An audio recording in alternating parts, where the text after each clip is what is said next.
इनका जो कोर्स है ना, ये तो केवल ज्ञान की छींटे हैं, ABCD है।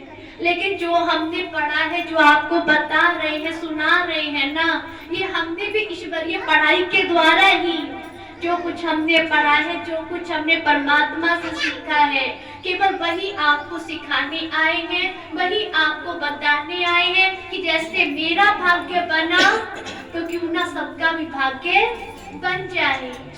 ऐसा ये लक्ष्य था। और हमें किसी ने मना नहीं किया कि आप शादी ना करो। भगवान कहते जो मन में सो करो।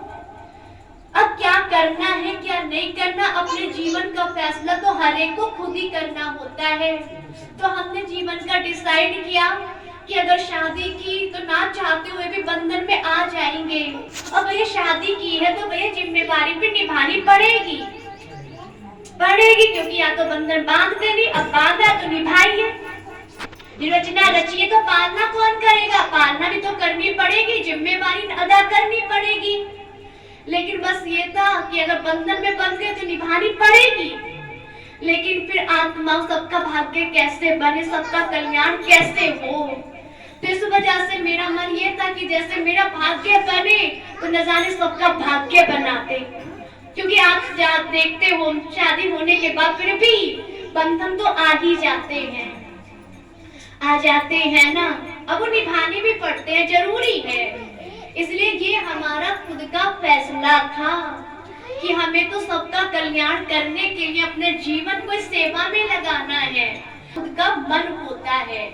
आप जबरदस्ती किसी को या किसी का भाग्य नहीं बना सकते। क्या माँ अपने बेटे को या पिताजी अपने बेटे को जबरदस्ती कलेक्टर बना देंगे, डॉक्टर बना देंगे कि मैं डॉक्टर हूँ, तू बनेगा कैसे ना बनेगा, कैसे ना बनेगा? बना सकते हो। माँ बाप भी चाह कर भी, माँ बाप भी केवल जन्म के तो साथी हैं, लेकिन माँ बाप भी चाह कर भी अपने बच्चों का भाग्य वो भी जबरदस्ती वो देगी। बात बाप कहते जो करेगा, जो आएगा, जो जागेगा सो पाएगा। कह रहा आगे ओम का सिंपल अर्थ क्या है? जैसे कल भी बताया कि गुरु नानक देव जी ने महिमा गाई और आरती में भी गाया जाता है। आरती में क्या गाया जाता है? जय शिव ओमकारा। अगर शिव और शंकर एक हैं तो कभी किसी ने कहा जय शंकर ओमकारा? माताएं आंखें खोलो, सोना नहीं, किसी भी पार्वती मैया को सोने ना दूंगी, जागते रहो। कथा चल रही है अमरनाथ की, अमर कथा, एक तीसरा नेत्र खोलने की कथा। क्योंकि हम इन बातों से अनजान थे, परमात्मा ही आकर हमारी बुद्धि का ताला खोलते हैं।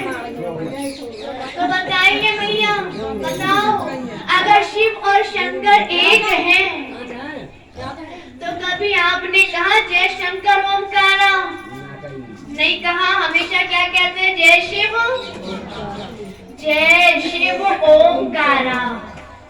अच्छा, ओम नमः शिवाय का अर्थ क्या है? अरे ओमकारा क्यों कहते हैं? ओम माना क्या और ओम नमः शिवाय का अर्थ क्या है? हम गाते तो हैं, जपते तो हैं, लेकिन कैसे गाते, कैसे जपते? तोते की तरह। किसकी तरह? किसकी तरह जपते हैं? तोते की तरह। ओम नमः शिवाय रटते हैं, ओम नमः शिवाय, ओम नमः शिवाय। लेकिन अर्थ का किसी को पता है? अर्थ का किसी को कुछ भी पता नहीं है। बस ये पता है कि ओम नमः शिवाय, ओम नमः शिवाय। लेकिन अर्थ क्या है ओम नमः शिवाय का?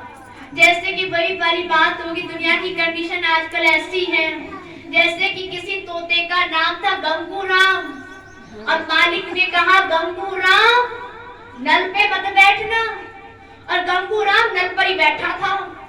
अब तो गंगूराम ने जो सुना उसी को रटने लगा कि गंगूराम नल पे मत बैठना, गंगूराम नल पर मत बैठना। नल पर बैठा है, लेकिन जो मालिक ने कह दिया उसी को ही रट रहा है और अर्थ का कुछ भी। ऐसे ही हम ओम नमः शिवाय तो कर रहे हैं, लेकिन ओम नमः शिवाय माना